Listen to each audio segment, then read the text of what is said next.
And a technical foul assessed to Caitlin Clark. I cannot believe this. Caitlin Clark is getting... The WNBA are suspending Caitlin Clark for nothing. She didn't even say anything. Like, if she was out... If she went and said something, okay, cool. But, like... Okay, I've never seen this before. They called a technical foul on Caitlin Clark, which would have her suspended for next game versus the New York Liberty on this. She got fouled. She got bumped into the red. What is that? The moment word leaked out that the WNBA league was going to be released, the internet sports scene descended into complete frenzy. Authorities stepped in and formally revoked Caitlin Clark's contentious 8th technical foul, avoiding a potentially disastrous one-game punishment during a season marked by record-breaking. Every whistle has enormous weight due to television ratings, crowded stadia, and constant observation. However, few events have provoked as much immediate rage and incredulity as the events that took place when the Indiana Fever defeated the Chicago Sky 90-86. A foul because of reasons? She got a technical foul for not a damn thing, folks. Not a damn thing. Momentum carried her into the ref. She brushed up against the ref. And let me keep it real. I'm going to keep it real. The DEI official, Rhodes said it. You heard me. The DEI official tees up Caitlin Clark. By the way, if the WNBA does not rescind this technical, Caitlin Clark is suspended for the game against the Liberty. The game against New York. The shockwaves that emerge when elite athletic competition and dubious officiating decisions collide. Over all major media outlets, engrossing millions of ardent supporters in a heated discussion about player safety, institutional justice, and the subjectivity of technical foul evaluations. Transparent and uniform execution of the regulation is essential to the success of sports leagues. However, when a standard play is close to the baseline is disastrously misconstrued as a deliberate physical attack on an official, there is an instant credibility crisis for the entire system. Players, commentators, and fans were all left gazing, staring at their displays in complete confusion, wondering how a typical basketball crash could be altered into an offense deserving of suspension that may have ruined a pivotal game against the New York Freedom. And that one is going to put her above the threshold and suspends her for Indiana's game Tuesday against New York. This enormous debate has its origins in a hectic third-quarter stretch where intense competition erupted over into a decision that the officiating crew could not defend. Caitlin Clark was driving hard along the baseline, increasing the tempo and battling Chicago's Natasha Cloud's intense defensive pressure to keep the play going. Her direction was changed by physical contact, and she staggered out of bounds. In the momentary chaos of attempting to regain her footing while following the ball, Clark made accidental touch with a neighboring referee in what can only be characterized as an incredibly harsh and detached interpretation of the circumstances.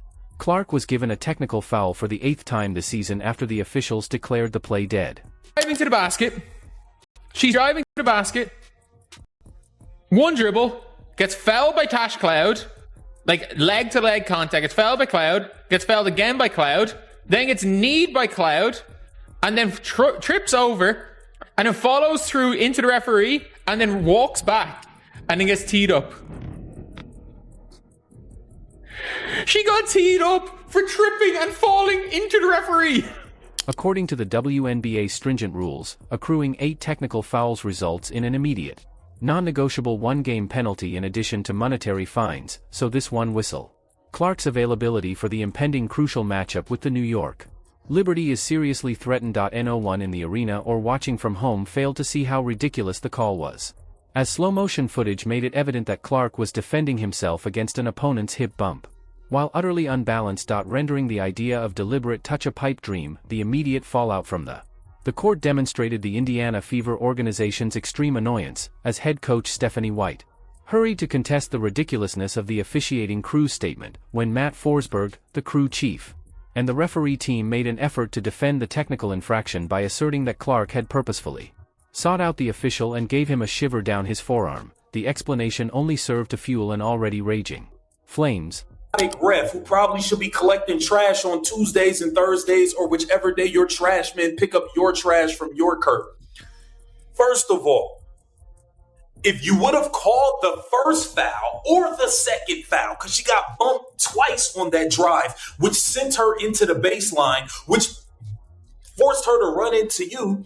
If you would have called one of the first two fouls, she would have never ran into you. She got fouled twice and pushed into you. If you would have called one of the fouls, this wouldn't have been an issue.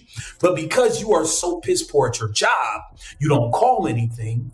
Now you're forced to, now you're talking, oh, she ran into me with her forearm. It was.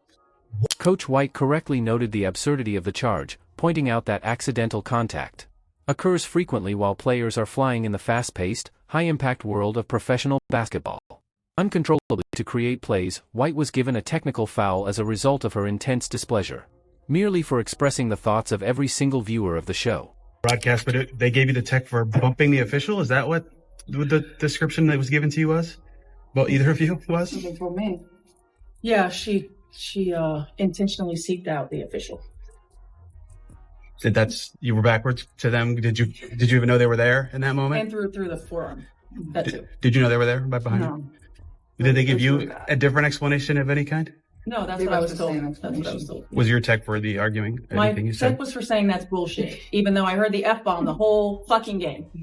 My tech was for saying that's bullshit. Like that's a bad call. That's a bad call. Incidental contact when you're flying out of control, like on it. And I thought her teammates should have come up and talked to her about that as well. Like I think that's really bad. That shit happens all the time in the game. Officials have to have some awareness in those moments, and it didn't happen. I presume you plan to appeal that one? Yes. Interviews conducted after the game revealed a remarkably composed and self-assured Caitlin Clark, who stated that she had already examined the clip and had faith that once the league office got a chance to look over the evidence, common reason would win out, without their judgment being impaired by the intensity of the actual game. Clark's apparent calmness and confidence that the circumstances was already being dealt with behind the scenes, suggesting that a quick fix was already underway, long before the official word was made available to the public. That she was guarding, like she said she was locking me up, so I said scoreboard, and the ref didn't like that. But I mean, What do you think? it was in the third. Oh. How do you balance that when you know one more is a suspension? And I mean, like I'm never gonna back down, and I think it was the same thing with the way Kelsey was in the first half too. Like she got one in the eye. Like she's never gonna back down from a moment, and I think just like continue to try to control your emotions the best you can, and that intensity and that fire is what makes me me. But also like knowing my team needs me and finding a good balance of that. But I don't think like I'm going to be playing like with that in the back of my head. I think that might hinder my play a little bit. So I think just continue to be myself and then just try to refocus to, focusing on my teammates. And The WNBA league office's quick reversal, declaring the technical foul to be revoked less than 2 hours after the last buzzer, gave spectators a tremendous sense of relief and proved to be a huge win for common sense. If the league had upheld the incorrect call, it would have created a risky precedent that would have rewarded subpar refereeing and punishing a star player for a typical, inevitable basketball collision. The choice made sure that one of the league's greatest attractions was retained, and the competitive landscape's integrity was maintained. On the ground for a crucial matchup with a direct opponent in the standing, however, despite the fact that the crisis was avoided, the event sparked a much more extensive and important discussion about the general condition of officiating standards throughout the WNBA. Players face extreme physical strain during a demanding regular season. Punishment, suffering severe falls, fighting through actual screens, and absorbing paint contact every night. When referees start interfering with games by awarding crucial technical fouls, it impedes the flow of competition for regular, incidental contact and irritates customers who devote both money and time to the sport. The effects of technical fouls on operations and finances. For athletes juggling a lengthy, taxing schedule, the WNBA adds yet another layer of extreme pressure. Reaching milestones like the 7th technical foul entails not just an obligatory $1,500 fine according to the tiered structure, but also a dreaded one-game suspension. More technicals result in more severe penalties and repeated sits. Every technical foul turns into a high-stakes legal battle because the threshold is so harsh. Teams attempting to safeguard their roster stability and postseason seeding when a wrong call is pushed. When a player is on the verge of suspension, it is the franchise's responsibility to act quickly to file an appeal before the next game countdown expires. The speed at which this specific The processing of the appeal demonstrates how obviously flawed the initial floor call was, confirming the fury voiced by athletes, coaches, and commentators worldwide. It also acts as a sobering reminder that responsibility must flow in professional sports, both ways, although there are legitimate expectations for players' behavior and sportsmanship. Officiating teams must also adhere to strict guidelines for precision, impartiality, and knowledge of the circumstances. The Indiana Fever are getting ready to shift their attention to their next game versus New York. This controversy's cloud acts as a rallying cry as well as a warning. Right now, Clark is a tightrope walker. There is still a lot of basketball to be played in the regular season, but they are perilously near to the technical foul limit. This means that in order to avoid falling into similar officiating traps, every future match will take a great deal of composure.